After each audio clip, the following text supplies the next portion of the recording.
జీవహింస చేయకూడదు అని చాలా మంది అంటుంటారు. జీవహింస చాలా అపచారము. దేవాలయాల దగ్గర కోళ్లను, మేకలను, గొర్రెలను బలిస్తున్నారు. మన దేవాలయాలు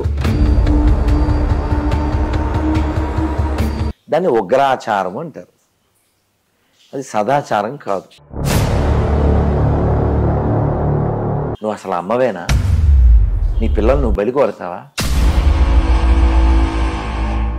2.5 అంగుళాల నాలిక కోసం కోట్ల జీవుల్ని అలా కోస్తున్నారు, మసాలా వేస్తున్నారు, లోపల తోస్తున్నారు. నువ్వు కూర్చుని కంప్యూటర్ మీద టిక్ టిక్ అంటూ ఆర్డర్ KFCలో ఇచ్చి తినకూడదు. పంది భోజనం అంటే మండీ భోజనం అంటారు. పందులన్నీ కూర్చుని తింటుంటాయి, అన్ని కలిసి ఒక ప్లేట్లోనే రాక్షసుల్లా. మనిషి మారాలి, మనిషి మాత్రమే మారగలడు. కాబట్టి మీరు ప్రపంచ యాత్ర చేస్తుంటారు కదా, రీసెంట్గా ఆస్ట్రేలియాకి కూడా వెళ్ళేసి వచ్చారని. అసలు ఆస్ట్రేలియాకి ఎందుకు, అంటే ఏ పర్పస్ మీద వెళ్ళారు? మన భారతదేశంలో ఎలా జరుగుతుందో అక్కడ కూడా అలాగే జరుగుతుందో, డిఫరెన్స్ ఏమన్నా ఉందా? వాళ్ళు చాలా బాగా పద్ధతిగా. సో మనకి ఇక్కడ మొగుడు చల్లగా ఉండాలని చెప్పి ఫ్రిడ్జ్లో పెడుతుంటారు కదా తాలిబొట్టు.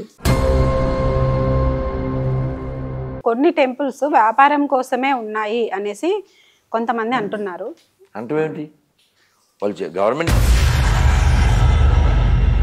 మసీద్ నుంచి ₹1 తెచ్చి రోడ్లు లేవా? నువ్వు చర్చి నుంచి ₹1 తెచ్చి రోడ్లు లేవు.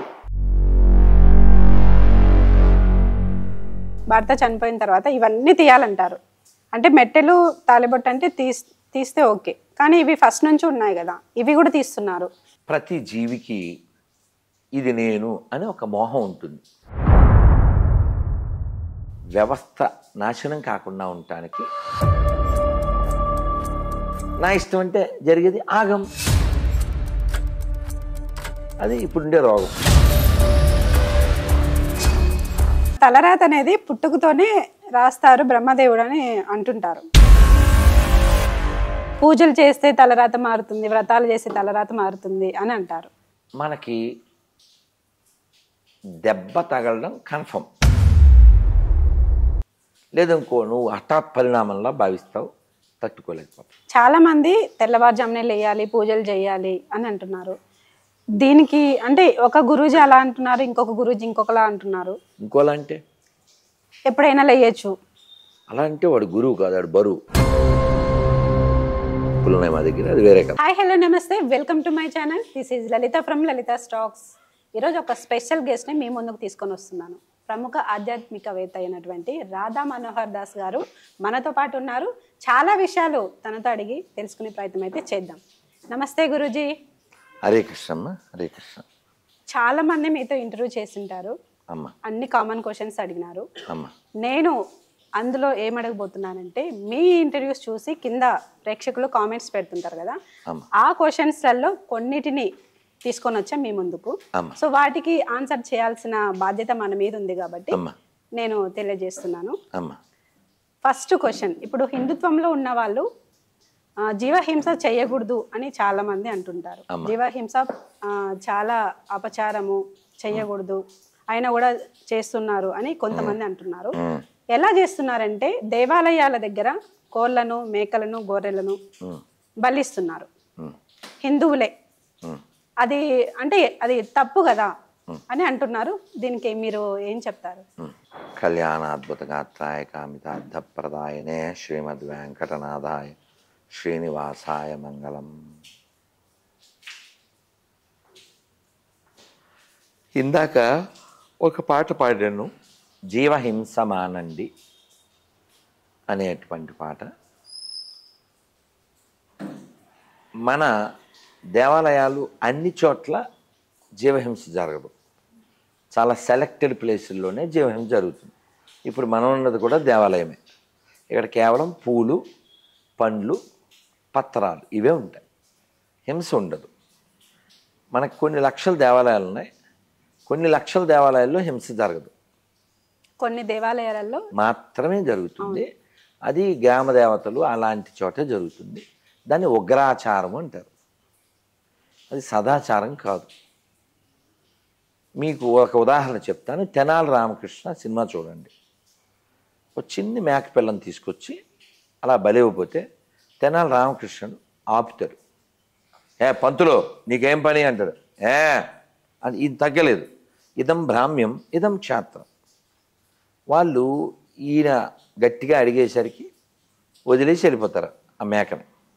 వెళ్ళిపోతూ ఇగో అమ్మోరు రాత్రి గొర్ర పంత వద్దే జాత్త పెళ్ళం పెట్టలో ఉన్నోడివి పో అంటాడు. మాకు తెలుసు నువ్వు అంటాడు. అక్కడే పడుకుంటాడు. అమ్మవారు పెద్ద అమ్మవారు. సినిమాలోనే మనకు భయం వేస్తుంది, అంత పెద్దగా ఉంటారు. ఈ భార్య కొడుకు ఆయన ఆ మండపం ఏదో ఉంటే పడుకుంటారు. వాళ్ళు పడుకున్న తర్వాత ఈయన వెళ్తాడు.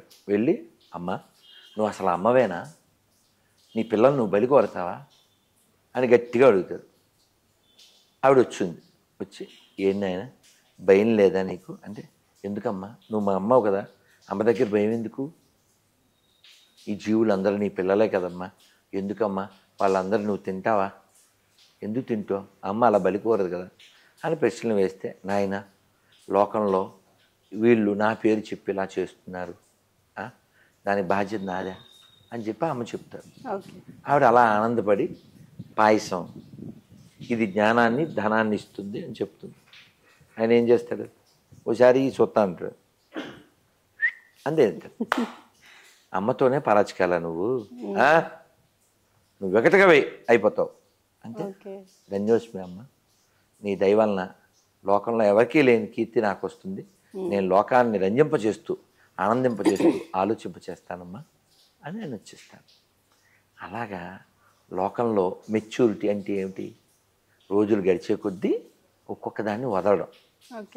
ఇప్పుడు ఇది 4వ ఇంటర్వ్యూ కదా, నాకు ఆల్రెడీ బోల్డ్ అంత ప్రయాణం చేసి వచ్చాను కదా, ఫ్లైట్లోనే దాదాపు 10 గంటల పైన ఉన్నాను. ఇవాళ భోజనం చేసేసరికి 5 అయింది, 5 దాటింది నాకు ఒక్క భోజనం. నిన్న మధ్యాహ్నం 2 ఎక్కడ, సాయంత్రం 5 ఎక్కడ, ఒక్క పూటనే తింటారు మరి అంతే కదా. 24 గంటలకు 27 గంటలకి మళ్ళీ ఒక భోజనం చేశాను. ఇప్పుడు నేను జ్యూసు అడిగితే ఎవరిని తెస్తారు, కానీ నేను దానికి ఆలోచిస్తున్నాను, దాన్ని అవాయిడ్ చేయడానికి. రాత్రి ఒక కరటిపండు పాపం ఎవరో ఫ్లైట్లో అడిగారు కూడా, వద్దమ్మా నా దగ్గర ఉందన్న, అది ఇవాళ తిన్నాను నేను. ఎందువల్ల అంటారు, పండు తినచ్చు కదా, జ్యూస్ తాగచ్చు కదా, టిఫిన్ కూడా తినచ్చు కదా, ఎవరు వద్దంటారుగా, నీకు అవైలబిలిటీ ఉంది కదా, ఎందుకు తినవు, వదలాలి వదలాలి వదలాలనే భావన నీకు కలగాలి, వదలాలనే భావన నీకు కలగాలి.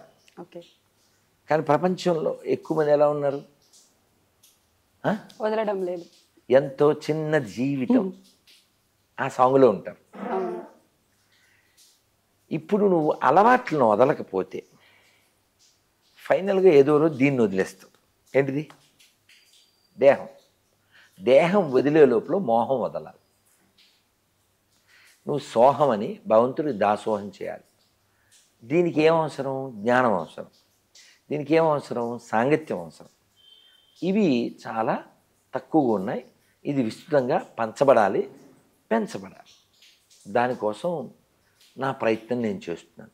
అది పర్యటన కావచ్చు, ప్రవచనం కావచ్చు. నిన్న బ్యాంకాక్లో ఎయిర్పోర్ట్లో అదే ఫ్లైట్ ఎక్కేదానికి పోతున్నా, 1 2 3 అలా చాలామంది గుర్తుపెట్టేశారు. సో దాదాపు ఒక 50 మంది 60 మంది వాళ్ళందరూ జై శ్రీరామ్ జై శ్రీరామ్ అంటూ ఇంక ఫోటోలు తీసుకుని బొట్టు పెట్టుకుని అలా. ఆ ఇన్స్పిరేషన్ ఎలా వచ్చింది, మనం ఇస్తే వచ్చింది. దాన్ని కొనసాగించాలి, దాన్ని ఇవ్వాలి. నేను చెప్పాను, నేను రాత్రి బ్యాంకాక్ ఎయిర్పోర్ట్లోనే, ప్రపంచంలో ఏ దేశం మీద దాడి చేయని జాతి మనం, ఎవరి చెడు కోరని జాతి మంది. కాబట్టి గర్వంగా చెప్పండి నేను హిందువుని అని. అలాగే ఈ మాంసాహార అలవాటు కేవలం నాలికకి సంబంధించింది. 2.5 అంగుళాల నాలిక కోసం కోట్ల జీవుల్ని అలా కోస్తున్నారు, మసాలా వేస్తున్నారు, లోపల తోస్తున్నారు. Physically not good for them, not good for the weather. ఫైనల్గా వాళ్ళు కర్మని పోగు చేసుకుంటున్నారు. ఓకే. కాబట్టి నువ్వు అమ్మవారి పేరు చెప్పిన, ఇంకో పేరు చెప్పిన, ఇంకో జీవిని బలి ఇవ్వడం అనేది అది ఆమోదయోగ్యం కాదు. కాబట్టి నీకు అవసరం ఉన్నదే నువ్వు తీసుకోవాలి. ఇప్పుడు ఆర్మీ వాళ్ళు తీసుకున్నారనుకో, అక్కడ అవసరం పర్పస్ ఉందంటారు. ఒక కట్లు కొట్టేవాడు, ఓ రాళ్ళు కొట్టేవాడు, నీకేం అవసరం? నువ్వు కూర్చుని కంప్యూటర్ మీద టిక్ టిక్ అంటూ ఆర్డర్ కేఎఫ్సీలో ఇచ్చి తినకూడదు. నువ్వే పండ్లు తిను, నువ్వు చేసే పని పండ్లు తినాలి కదా, పందులను తినకూడదుగా కదా. పంది భోజనం అసలు తినకూడదుగా. పంది భోజనం అంటే మండీ భోజనం అంటారు.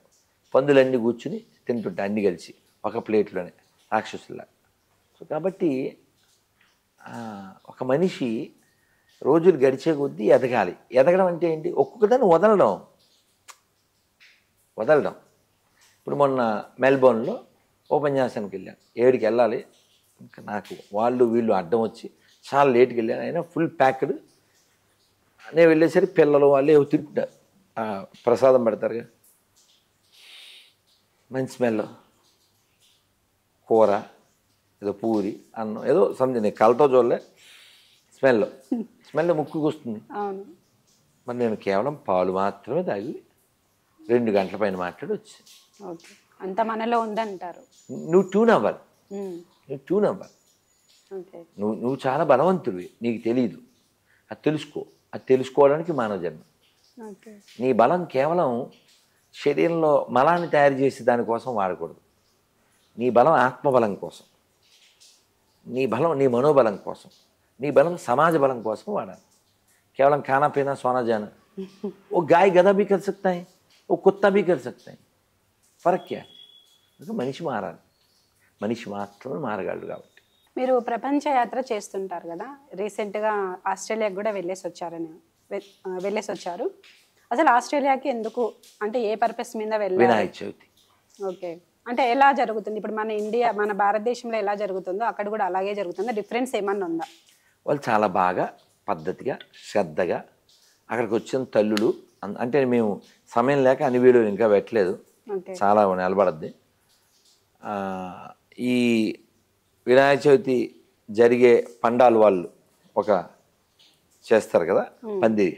పందిరి అంటే మనలాగా పందిరి కాదు, టెంట్ చేసి ఆ గణపతి విగ్రహం పెట్టుకుని చక్కగా డెకరేషన్ చేసి పువ్వులు అన్నీ పెట్టి ఆడపిల్లలందరూ పట్టు పరికిళ్ళు వేసుకుని గాజులు వేసుకుని, తల్లులందరూ మెట్టెలు కూడా వేసుకుని పుస్తులు కలిగి ఉండి, సో మనకి ఇక్కడ మొగుడు చల్లగుండాలని చెప్పి ఫ్రిడ్జ్లో పెడుతుంటారు కదా తాలిబొట్టు, అలాంటి బ్యాచ్లు లేరు అక్కడ. ఇప్పుడు గణేష్ నిమజ్జనానికి మీరు అక్కడికి వెళ్ళారని చెప్పారు కదా, ఇప్పుడు మన హైదరాబాద్లో గణేష్ నిమజ్జనం అంగరంగ వైభవంగా అయితే జరుగుతుంది ప్రతి ఏడాది. హుస్సేన్ సాగర్లో నిమజ్జనం చేస్తారు. హుస్సేన్ సాగర్లో నీళ్లు కూడా కలుషితమైనవి, అయినా ఎందుకు అందులోనే వేస్తారు? ఇది కరెక్ట్ అంటారా, తప్పంటారా? తప్పు కాదు, తప్పనిసరి. ఇప్పుడు హైదరాబాదులో ఓ 30 ఏళ్ళు వెనక్కి వెళ్తే, 40 ఏళ్ళు వెనక్కి వెళ్తే కొన్ని వందల చెరువులు ఉండే. ఎన్ని వందలు? మేబీ 800 ఎందు. ఇప్పుడు 80 అన్న ఉన్నాయా?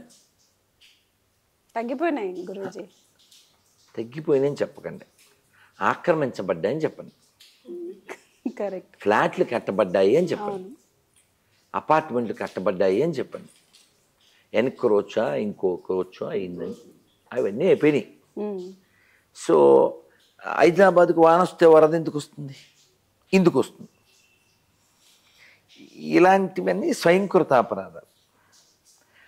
అందుకని గవర్నమెంటు బాధ్యత తీసుకొని హిందువుల సొమ్ము దేవాలయాల ద్వారా బాగా తింటుంది కాబట్టి గణేష్ నిమజ్జనానికి ఓ 100 ఎకరాల్లోనూ 50 ఎకరాల్లోనూ ఒక పెద్ద చెరువు తవ్వించాలి. తవ్వించి దానికోసమే పెట్టాలి. పెట్టి నిమజ్జనంకి ఒక వారం ముందు వాడకుండా, తర్వాత వారం తర్వాత వాడకుండా, తర్వాత వాడేలాగా మంచి పెట్టాలి. చేయొచ్చు, ఎన్నైనా చేయొచ్చు. ఎందుకని కేవలం గవర్నమెంట్కి డబ్బులు వచ్చేది దేవాలయాల ద్వారా మాత్రమే, మసీద్ నుంచి చర్చించి రాదు కాబట్టి. ఓకే, చాలా చేయొచ్చు. ఇప్పుడు మీరు అన్నారు కదా దేవాలయాల ద్వారా వస్తుంది అనేసి, కానీ అన్ని టెంపుల్స్ అని నేను చెప్పను, కొన్ని టెంపుల్స్ వ్యాపారం కోసమే ఉన్నాయి అనేసి కొంతమంది అంటున్నారు. అంటమేంటి? వాళ్ళు గవర్నమెంట్ చేసేది వ్యాపారంగా, ఏమైనా భక్తి చేస్తారా ఏంటి వాళ్ళు? గవర్నమెంట్కి ఏం కావాలి? ఎర్నింగ్ కదా. ఇప్పుడు మన యాదగిరి గుట్టపోండి 500 ఎందుకు ఇవ్వాలి? వాయ్ ఒకప్పుడు జిజాపని కట్టి వెళ్ళారు. మన హిందువులే పరిపాలిస్తున్నారు, మనం ఎందుకు పన్ను కట్టాలి? మన గుళ్ళో దర్శనం మన డబ్బులు కట్టేంటి? ఎందుకంటే సిగ్గుచేట ఉంది. సో కాబట్టి ధర్మనిష్ట ఉన్నవాళ్ళు, దైవభక్తి ఉన్నవాళ్ళు పరిపాలన చేయాలి. కేవలం పార్టీ కుక్కలో, కులం కుక్కలో ఎక్కడ పరిపాలన చేసినా వ్యవస్థ ఇట్లే ఉంటుంది. కాబట్టి గుళ్ళో నుంచి మొన్న కూడా మద్రాస్ హైకోర్టు తీర్పిచ్చింది, గుళ్ళో డబ్బులు వేసేది మీరు రోడ్లు వేయడానికి కాదు, దేవాలయానికి వాడడానికి, భక్తులకి వాడడానికి. మసీద్ నుంచి ₹1 తెచ్చి రోడ్లు వేయవా నువ్వు? చర్చి నుంచి ₹1 తెచ్చి రోడ్లు వేయలేవు. గుళ్ళో డబ్బులు ఎలా పట్టుకెళ్తావు? దొంగ కదా. కాబట్టి మనం మారాలి, మనం అంటే హిందువులు. ఇప్పుడు ఒక క్వశ్చన్ ఎప్పటి నుంచి నేను అడగాలనుకుంటున్నా గురూజీ. ఇప్పుడు ఆడపిల్ల పుట్టంగానే బొట్టు, గాజులు, పూలు వస్తాయి. మ్యారేజ్ అయిన తర్వాత తాలిబొట్టు, మెట్టెలు వస్తాయి. కానీ భర్త చనిపోయిన తర్వాత, ఇన్ కేసు భర్త చనిపోయిన తర్వాత ఇవన్నీ తీయాలంటారు. అంటే మెట్టెలు, తాలిబొట్టు అంటే తీస్తే ఓకే, కానీ ఇవి ఫస్ట్ నుంచి ఉన్నాయి కదా, ఇవి కూడా తీస్తున్నారు. ఇది తప్పు అని నాకు అనిపిస్తుంది. మీరు ఏమంటారు దీని గురించి? అలా ఎందుకు ఆచారం అంతే కదా. అంటే కరెక్టా తప్ప? నాకైతే తప్పు అనిపిస్తుంది. అంతే చెప్తానమ్మా. ప్రతి జీవికి ఇది నేను అని ఒక మోహం ఉంటుంది. అది లేకపోతే ఇక్కడ దాకా నడవదు. ఒక పురుగు రోడ్డు క్రాస్ చేస్తుంది. వ్యాసుల వారు వచ్చి ఎక్కడికి వెళ్తున్నాం అన్నారు. రథం వస్తుంది స్వామి, రథం కింద పడి చచ్చిపోతాను కదా, అందుకని రోడ్డు దాటుతున్నాను. ఎంతోటి బతుకు నువ్వు ఉండేయండి ఒక ఉండిపట్ల అన్నారు. అది మూవ్ అవ్వకుండా అట్లా ఉండిపోయింది. రథం వచ్చింది, ఎక్కి చచ్చిపోయింది. కొన్ని రోజుల తర్వాత ఒక చిలుక వ్యాసుల వారిని నమస్కారం స్వామి అంది. ఆయన దీవించారు. కొద్ది రోజులకి ఓ కుమ్మరాయన,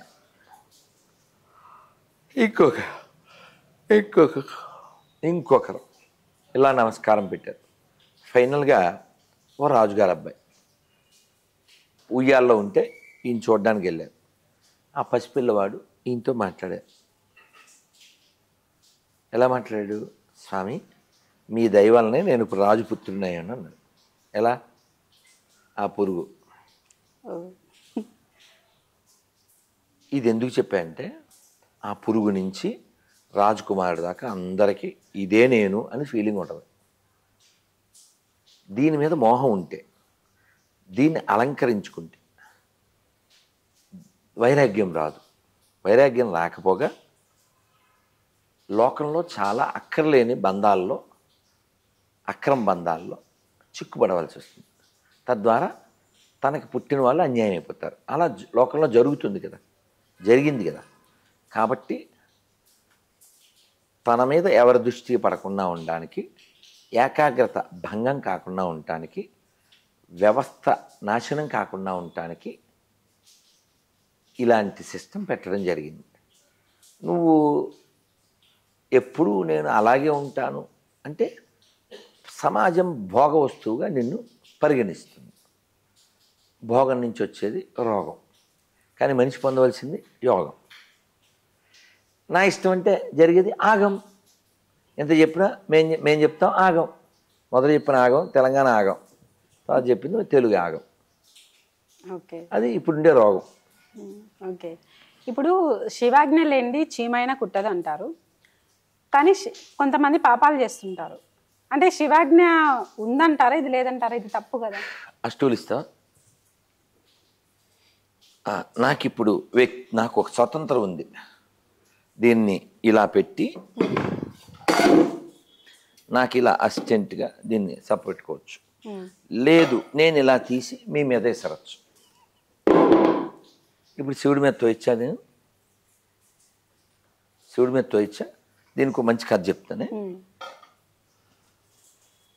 ఒక ఆయన హాస్పిటల్లో ఉన్నాడు, శిష్యుడు గురువుగారు చూడ్డానికి వచ్చారు. ఏరా అంటే, మీరు కదా గురువుగారు మొన్న చెప్పారు అంతా పరబ్రహ్మ స్వరూపం అని చెప్పారుగా, అసలు దానికి దీనికి సంబంధం ఏంట్రా? మీరు ఆ పాఠం చెప్పిన తర్వాత నేను రోడ్డు మీద నుంచి వస్తుంటే రాజుగారి ఏనుగు అది పిచ్చెక్కి అందరినీ కొడతా వచ్చింది, దాది కొడితేనే ఇలా వచ్చాను నేను. ఏదో జరిగింది కదా, ఏం జరిగింది? వాడు పైన ఉన్నాడు. ఎవడు వాడు? మావటి. పంతులు గారు తప్పుకోండి అన్నాడు.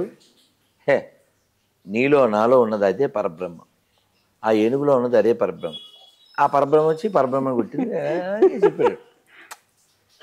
అప్పుడు గురువుగారు ఏమన్నారంటే, ఇప్పుడు ఏనుగులో పరబ్రహ్మను చూసావు, నీలో పరబ్రహ్మను చూసావు, మరి మావటోడిలో పరబ్రహ్మని చెప్పింది వినాలిగా. అందుకని ఇప్పుడు డాక్టర్ పరబ్రహ్మని చెప్పిన దగ్గరికి వచ్చాడు. నీ తెలివితేటలు వాడకూడదు. ఇప్పుడు ఎవరైనా శివాజ్ఞలు ఏం చేసి శివైనా కుట్టదన్న దీంతో ఫ్యాట్మెంట్ కూడా శివాజ్ఞ అంటే చట్టేబద్దు. అదే నీకంటూ ఒక స్వబుద్ధి హితంచైవ అని చెప్పారు. నీకంటూ ఇచ్చారుగా, ఫ్రీ విల్ ఇచ్చారుగా, దాన్ని వాడమంటారు. అతి తెలివికి వాడకూడదుగా. ఇంకొకటి ఏంటిదంటే, ఇప్పుడు మన తలరాత అనేది పుట్టుకతోనే రాస్తారు బ్రహ్మదేవుడు అని అంటుంటారు. మన హిందుత్వంలో ఇది కూడా వినే వర్డే అన్నమాట. కానీ పూజలు చేస్తే తలరాత మారుతుంది, వ్రతాలు చేస్తే తలరాత మారుతుంది అని అంటారు. మరి తలరాత ముందే రాసినారు కదా, మరి ఇవన్నీ ఎందుకు అని ఒక కామెంట్ వచ్చిందనమాట. మంచిదే. మనకి దెబ్బ తగలడం కన్ఫర్మ్, కానీ ఎవరైనా డైరెక్ట్గా ఒక కర్రతో కొట్టిన దానికి గొడ్డ చుట్టూ కొట్టిన దానికి తేడా ఉంటుంది. అది నువ్వు పూజ చేస్తే, నువ్వు తపస్సు చేస్తే, నువ్వు జపం చేస్తే, నువ్వు యజ్ఞం చేస్తే దెబ్బలు తగలడం ఆగదు, అలా మెత్తగా తగులుతాయి. నువ్వు భరించగలిగేలా ఉంటాయి. ఎందుకంటే నీ మైండ్ ట్యూన్ అవుద్ది. లేదనుకో నువ్వు హఠాత్ పరిణామంలా భావిస్తావు, తట్టుకోలేకపోతావు. అందుకని పూజ ఉండాలి. ఈ పూజ నన్ను రక్షిస్తుంది, ఈ జపం నన్ను ఉద్ధరిస్తుంది, ఈ ఫెయిత్ నీకు ఉండాలి ఖచ్చితంగా. అందుకే చూడండి, మీరు ఈ హైదరాబాద్లోనే గోల్కొండ అని పిలువబడే గొల్లకొండ, ఈ గొల్లకొండ జైల్లోనే ఉండాలి. ఏం చెప్పారు ఆయన? క్రూర కర్మములు నేరక చేసితే నేరములెంచకురామా, దారిద్ర్యము పరిహారము నీయవే దైవశిఖామణి రామా. ఏమడిగారు? పరిహారం, దారిద్ర్యం. అందుకని ఎప్పుడు నా దరిద్రం వచ్చి కష్టం వస్తే నువ్వు అది వరంగా భావించాలి, ఓ కర్మ తొలుగుతుంది అని. ఓకే, ఇప్పుడు అర్థమైంది. ఓకే, ఇంకోటి ఏంటంటే, ఇప్పుడు పూజల గురించి టాపిక్ వచ్చింది కాబట్టి చాలామంది తెల్లవారుజామునే లేయాలి, పూజలు చేయాలి అని అంటున్నారు. దీనికి అంటే ఒక గురూజీ అలా అంటున్నారు, ఇంకొక గురూజీ ఇంకొకలా అంటున్నారు. ఇంకోలా అంటే ఎప్పుడైనా లేయచ్చు.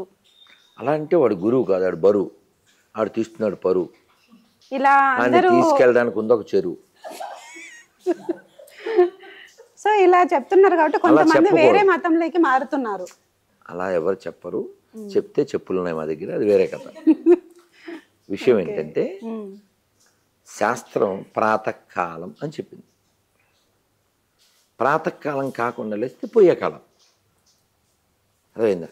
ఇప్పుడు ప్రయాణాలు అలాంటివి ఉంటే లేట్గా లేవడం వేరు, అదేదో పెద్ద నీకు ఛాన్స్ దొరికింది అని పడుకోకూడదు. అర్థమైందా? ఇప్పుడు నేను స్లీపీగానే ఉన్నా, ఎందుకంటే నేను రెస్ట్లెస్గా ఉన్నాను కాబట్టి. కానీ ప్రయాణం ఉంది కాబట్టి నాకు తప్పదు, నేను మీతో మాట్లాడుతున్నాను. కానీ ప్రాతకాలమే ఎందుకు అంటే అది మంచి కాలం, సత్వగుణ కాలం. మా గురువుగారు ఒక ఉదాహరణ చెప్పారు. పొద్దున జపం చేస్తే, అది మా ఎక్స్పీరియన్స్ కూడా.